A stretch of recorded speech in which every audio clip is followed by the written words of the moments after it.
A Claremont County Republican is under fire for a social media post comparing his lawsuit to lynching, and he's defending it while party leaders call for action. All to WCPO 9 News reporter Jessica Hart.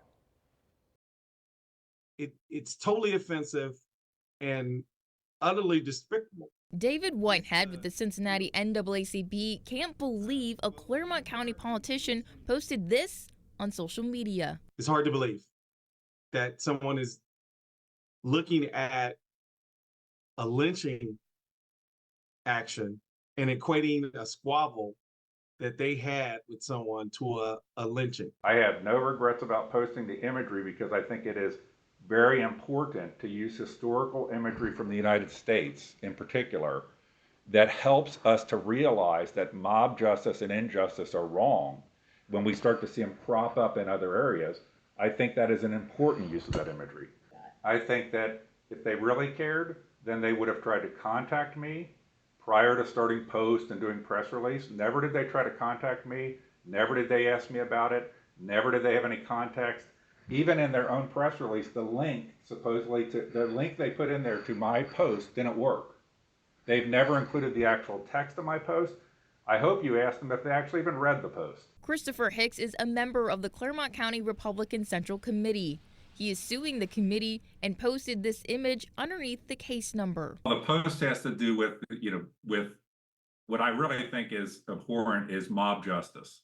And so the imagery I used on there of a lynching was related to mob justice. Mob justice. So I'd encourage people that look at that post to actually read what the post says and read what the caption says on the post, because I think mob justice is abhorrent, and that's what the post is about, particularly a trial that's going on in Claremont County that has to do with the ability of the Republican Party to shut people out that in any way criticize it. So I'm a member of the party, I'm a member of the Central Committee, and I have been, by a mob justice approach, blocked from being able to be critical of the party. Claremont County Chairman David Painter says Hicks is under sanctions for behavior unbecoming of a Central Committee member.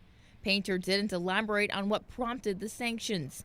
Hicks claims he's a target for trying to weed out corruption in the party. There's been a history of political corruption in the Republican Party in Claremont County, and I'm probably the #1 voice to weed out corruption and elected officials within Claremont County. I've been involved with several of them being out of office because of corruption in office, and that makes me very unpopular with the Republican insider class that would prefer this to be hidden.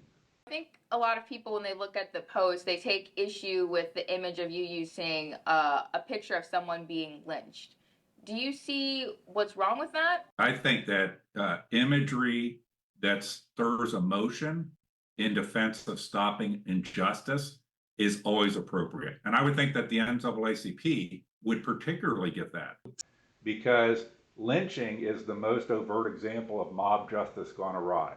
And to me, what I'm trying to do is make a statement against mob justice. And I would think, again, I think the NAACP should be with me in making that statement, that it's never good, it's never right, it's never just for people to justify their actions based on we're a big enough mob, so it's okay. To have that comparison serves to minimize the severity of past atrocities. It should not have happened. It should be denounced. I always would characterize mob justice gone awry as a form of a lynching. Obviously, actual real lynching is beyond what I have been dealt with, that what I've had to deal with or what I've been exposed to. But I think that as a society, and I would think the NAACP would care about this, we can never tolerate society that gets on a path that is this mob justice mentality, that if enough people think it's okay, even when it's illegal, it's okay to do it. The Cincinnati NAACP called on the Claremont County GOP to denounce Hicks Thursday. On Friday, they did just that, writing, quote, "This racist behavior further justifies the current sanctions," and requests for him to resign from his elected position. I would welcome Mr. Painter to appear with me or meet with me and somebody from NAACP and to talk some about the current composition of the Republican Committee in Claremont County and what is he actually doing to increase diversity within the party. Because there isn't any right now. It's Claremont County.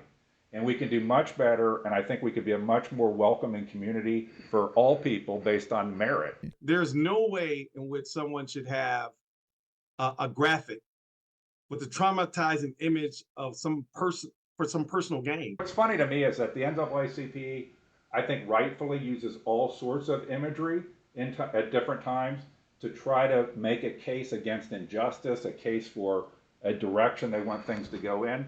But it's bizarre in this case, they don't talk to me at all. They put something out there. They don't appear to have read the post. And their press release, the link to the post doesn't even work.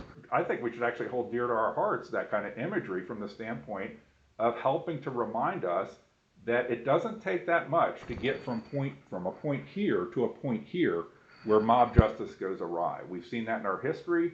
We see that today in too many cases. Unfortunately, we see a lot of cases of that in our court system. Whitehead says this is an example of why teaching Black history is important. Hopefully, through education, he corrects his actions in the future. And I would invite anybody from the NAACP that wants to meet with me, wants to come out to Claremont County and hang out with me, wants me to take them to a Republican meeting, I would be glad to do that. To see nothing wrong with this, that's probably a bigger problem. I would welcome the NAACP to rethink its decision, okay, and for it to do more to highlight that mob justice is never good justice and should not happen. Instead of just attack me, I looked at their Facebook page. I don't see them ever talking about that. I don't see them ever. They talk about, have parable and get people out to vote for things, but they never talk about the consequences of mob justice and how that should be something that is repudiated by all people. Painter tells me they will have a special committee meeting on February 21st where they'll talk about this post. He says they'll also decide whether or not to officially sanction Hicks. Evan?